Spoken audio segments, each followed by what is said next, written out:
वाले बच्चे घर में भी पढ़ते हैं, ट्यूशन में भी पढ़ते हैं और हमारी बेटी घर में भी पढ़ती है। बच्चों ने अंक अच्छे नंबरों से प्राप्त किए हैं और पास हुए हैं, सीबीएसई क्लियर कर लिया है, कैसा लगता है? जो भी पेरेंट्स हैं उनको तो बहुत अच्छा लगेगा मैम, क्योंकि उनके बच्चों ने इस दिन के लिए काफ़ी मेहनत करा है। पेरेंट्स की इच्छा होती है कि बच्चा हमारा सपना पूरा करे। ज़्यादातर ऐसे पेरेंट्स होते हैं जो ये चाहते हैं कि बच्चा जो है हमारा सब जो हम नहीं कर सके बच्चा करे। ये भी कहीं ना कहीं प्रेशराइज होता है कि उस माने कि नहीं, लेकिन हाँ कहिए। सॉरी टू से बट जो जो फेल्योर पेरेंट्स हैं ना, वो सब चाहते हैं कि वो अपने बच्चे पूरा करें। क्या कहना चाहेंगे?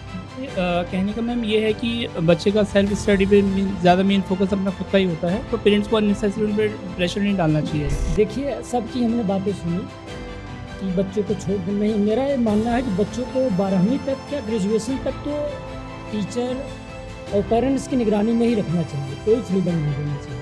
तो हमारे साथ यहाँ पर पेरेंट्स भी मौजूद हैं, तो पेरेंट्स से जानते हैं। तो सबसे पहले आपका नाम जानना चाहेंगे और बधाई देना चाहेंगे आपको कि बच्चे ने इतना अच्छा परसेंटेज प्राप्त किए हैं और पास हुए हैं। आपका नाम जानना, वंदना अग्निहोत्री। तो कैसा लग रहा है आपको? बहुत अच्छा। तो बच्चा जब पढ़ने आता है किस तरीके से इम्प्रूवमेंट यहाँ पर हुई है? बहुत अच्छा किया सर ने। पहले जब फर्स्ट डे आई थी तो थोड़ा इसको डर लग रहा था, कैसे जाएंगे क्या करेंगे, लेकिन यहाँ आके इसको अच्छा लगा, सर का सपोर्ट मिला बहुत अच्छा। और अच्छे से इसने भी मेहनत करी और सर ने भी करी है, दोनों का सपोर्ट करके अच्छा किया। तो बच्चा कहीं ना कहीं घर में पढ़ता नहीं है और ट्यूशन में जाकर पढ़ता, क्या नहीं, ऐसा नहीं है।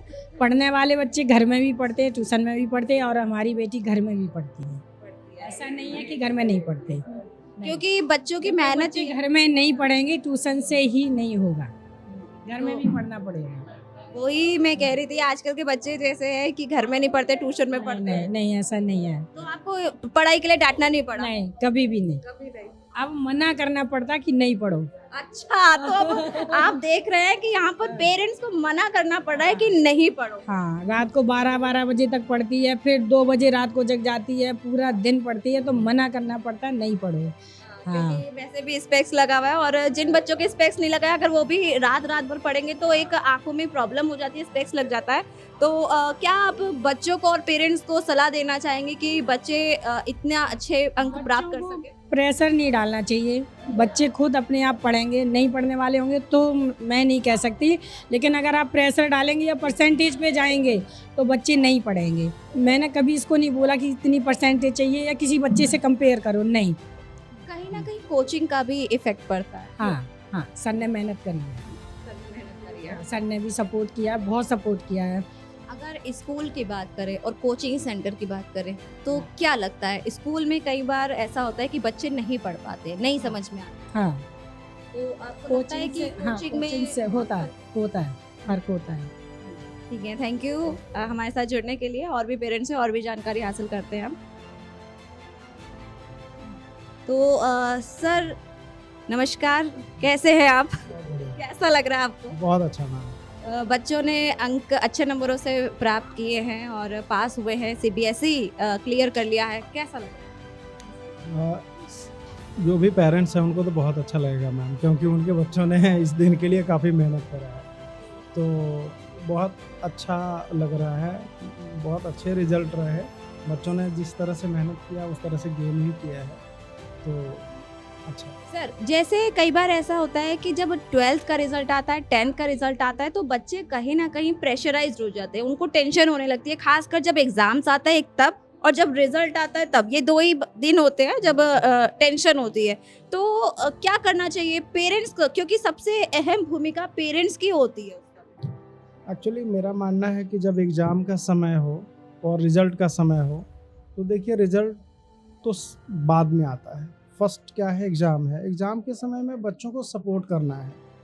उन पे एक्चुअली एग्ज़ाम का प्रेशर तो है ही, आप अपना प्रेशर भी डालेंगे तो कहीं ना कहीं रिज़ल्ट ख़राब होने की भी संभावनाएं हो सकती हैं, बच्चों की तबीयत ख़राब हो सकती है, एंजाइटी हो सकती है। तो इन सब चीज़ों से मैं तो कहूँगा पेरेंट्स को बचना चाहिए। पहले बेशक उनके साथ लग के उनकी तैयारी कराएं, बट जैसे ही आपको पता है कि एग्ज़ाम के अब दिन पास में आ गए हैं तो उनको सपोर्ट करें, रिलैक्स रखें बच्चों को। तो कई बार ऐसा होता है पेरेंट्स की इच्छा होती है कि बच्चा हमारा सपना पूरा करे। ज़्यादातर ऐसे पेरेंट्स होते हैं जो ये चाहते हैं कि बच्चा जो है हमारा सब जो हम नहीं कर सके बच्चा करे। ये भी कहीं ना कहीं प्रेशराइज होता है कि उस मानेंगे कि नहीं। बिल्कुल। लेकिन हाँ हाँ कहिए। सॉरी टू से बट जो जो फेल्योर पेरेंट्स हैं ना, वो सब चाहते हैं कि वो अपने बच्चे पूरा कर दें, पर बच्चों की अपनी समझ है। आज के बच्चे और हमारे जनरेशन में काफ़ी फ़र्क है मैम। बच्चे बहुत कुछ समझते हैं जो हम नहीं समझते, हमें पता नहीं है।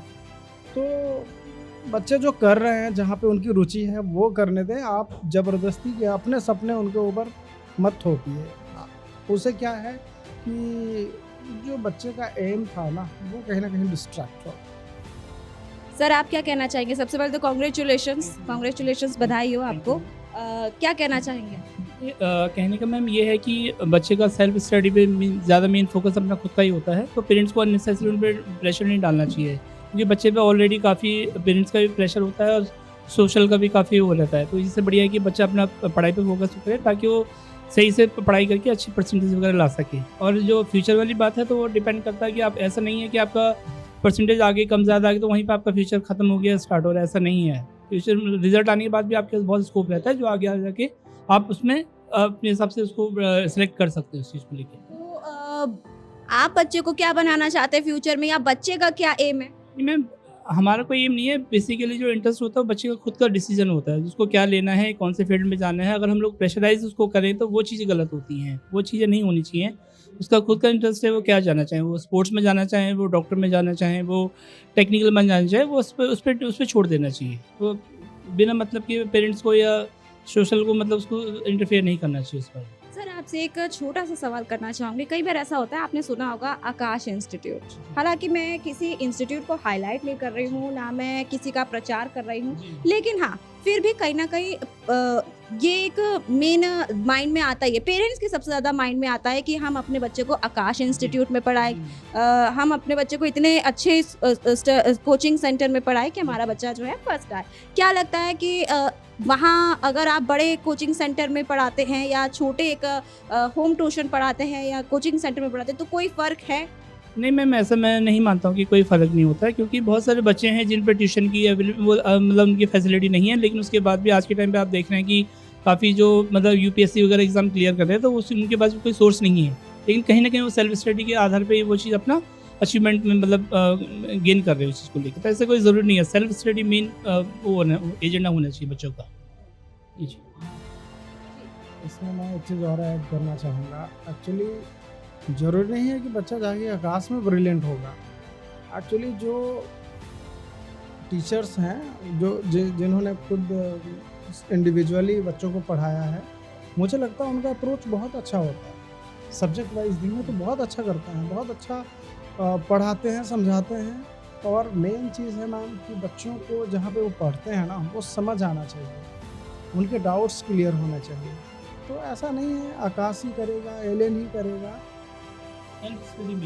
इससे इत्तेफाक नहीं रखता मैं। मतलब टीचर इंडिविजुअल जो हैं वो अगर टैलेंटेड हैं तो वो भी कर सकते हैं। ठीक है सर। सर आप कुछ कहना चाहेंगे? बिल्कुल कहेंगे। देखिए, सबकी हमने बातें सुनी कि बच्चों को छोड़ देना नहीं। मेरा ये मानना है कि बच्चों को 12वीं तक क्या ग्रेजुएशन तक तो टीचर और पेरेंट्स की निगरानी में ही रखना चाहिए, कोई फ्रीडम नहीं देना चाहिए, क्योंकि उन्हें नहीं समझ में आता कि हमें क्या अच्छा क्या बुरा। उनके भविष्य का निर्माण देखिए, माता पिता को तो लिखा भी गया है कि माता पितृ देवो भव, लेकिन गुरु के लिए सब कुछ लिख दिया गया है। कोई पूजा पाठ होती है तो सबसे पहले गुरुर् ब्रह्मा गुरुर् विष्णु गुरुर्देव महेश्वर गुरुर साक्षात परम ब्रह्म तस्मै गुरुवे नमः। मतलब गुरु को सबसे पहले, हम जब यहाँ विधि का एडमिशन कराए थे, तो मैं भी मीडिया से जुड़ा हुआ आदमी हूँ, हमारे बहुत कोचिंग सेंटर को मैं जानता था, लेकिन हमारी मुलाकात सर और मैडम से योगा क्लास में हुई और वहीं हमने सर को देखा। वहीं पे एक दो बार पेपर में भी इनका आया था तो हमने देखा था, एक दो बच्चों ने टॉप किया था, उनका भी पेपर में छपा था। तो मैंने वहीं तुरंत एम बनाया, बेटी के लिए ट्यूशन क्लास में ढूंढ रहा था, हमारे रिलेटिव भी थे, कई लोग फोर्स किए, लेकिन मैं फर्स्ट टाइम इन्हें देखा तो मैंने वहीं इनसे रिक्वेस्ट किया, तो बोले आप आ जाइए वहाँ पे बात कर लेते हैं। यहाँ मैं आया तो मेरी बेटी जो है थोड़ा सा घबरा जाती है, लेकिन इनके यहाँ एक दो चीज़ें अलग से कराई जाती है, जैसे पढ़ाना। हमारे यहाँ पे डिस्कस किया तो हमने कहा देखिए मुझे तो अभिभावक जैसा गुरु चाहिए, एज ए गार्जियन मेरे बच्चों को। भाई जब बच्चे स्कूल में होते हैं तो उनके गार्जियन टीचर ही होते हैं, घर पे हम उनके गार्जियन बनते हैं। तो यहाँ जब मैं आया तो मैं सबसे पहले वर्षेन सर से मुलाकात हुई हमारी, तो फिर उनसे हमने पूरी अपनी बेटी की सारी वो रखी कि देखिए इस तरह से मेरी बेटी घबराती भी है पढ़ने में। ऐसे मेडिटेशन क्लास इनकी कुछ चलती है, वो मेरे पास गई बेटी मेरी, बताई कि पापा ऐसे ऐसे क्लास और सर चलाते हैं। और उसके साथ साथ बच्चों की फिटनेस के लिए अलग से योगा भी करा देते हैं कि किस बच्चे में क्या कमी है। ये होते हैं गुरु। तो हमें 2-3 महीने बाद जब विधि का हमने इम्प्रूवमेंट देखा कि किस तरह से क्लास में भी इसकी बढ़ाई होने लगी, और हमें खुद भी लगने लगा कि किस तरह से विधि पढ़ रही है, कितना टाइम दे रही है। तो वहाँ से हमने इस चीज़ को ज़रूर, क्योंकि देखिए चीज़ें यहीं से सब सीखने को मिलती हैं। हम ये डिसाइड नहीं कर सकते कि हमारा बच्चा कितना काबिल है, इसे क्या बनना है। ये गुरु ही डिसाइड कर सकता है कि बच्चे किस लाइन में जा रहे हैं। ये इंजीनियर बन सकता है या ये डॉक्टर बन सकता है। अगर हम मैथ के जो इंजीनियरिंग लाया गया है उसे बोलो नहीं तुम डॉक्टर बन के दिखा दो, तो ये इम्पॉसिबल है बच्चे के लिए भी। और हम अभी आपने कहा कि सपने, मैं तो धन्य कहूँगा ऐसे बच्चों को जो माँ बाप के सपने को पूरा करें, क्योंकि माँ बाप के सपने हमेशा अपने से बड़े सोचते हैं वो बच्चों के लिए। और ऐसे बच्चों के लिए मैं प्राउड करता हूँ, और ऐसे बच्चों की मेरी पहली प्राथमिकता ही रहती है कि बच्चों को माँ बाप के ही सपने पूरे करने चाहिए, क्योंकि बच्चों के लिए माँ बाप अपने सपने भूल जाते हैं। तो बहुत अपने सही बात। शौक वो ख़त्म कर देते हैं कि बच्चों को हमारे क्या चाहिए, बच्चों को कहाँ पढ़ाना है। और ऐसा होता है, ये मेरा प्रैक्टिकली हो रहा है कि मेरे बच्चे जो भी बोलते हैं। अच्छा एक चीज़ और भी रही है कि हर जिद हम पूरी भी नहीं करते, बच्चों को करना भी नहीं चाहिए एट ए टाइम, क्योंकि मेच्योर्ड बच्चे ग्रेजुएशन के बाद ही होते हैं, और कुछ बनाना ग्रेजुएशन के बाद की बातें हैं। हम क्या करते हैं, हाई स्कूल में तुम्हें IAS बनना है, अब तुम्हें डॉक्टर बनना है, अभी कुछ मत कराइए। उन्हें हाई स्कूल इंटर तक जैसे गुरु पढ़ा रहे हैं उनको पढ़ने दीजिए, बस ये मेरा मानना है। बहुत बहुत शुक्रिया हमारे साथ जुड़ने के लिए। तो देखा आपने, पेरेंट्स की अपनी अपनी अलग अलग राय है कि कभी भी बच्चों पर अपनी सपने ना थोपे। तो किसी का ये भी राय है कि पेरेंट्स जो है बच्चों के लिए इतना सब कुछ त्याग देते हैं, बच्चों के लिए मेहनत करते हैं, तो कहीं ना कहीं बच्चों को भी सोचना चाहिए उनके सपनों के लिए, और सपने साकार भी करने चाहिए। कैमरामैन पवन के साथ मैं Sonali Tomar, Politicos bureau, Noida. Please subscribe to the channel and download the Politicos app from the links in the description.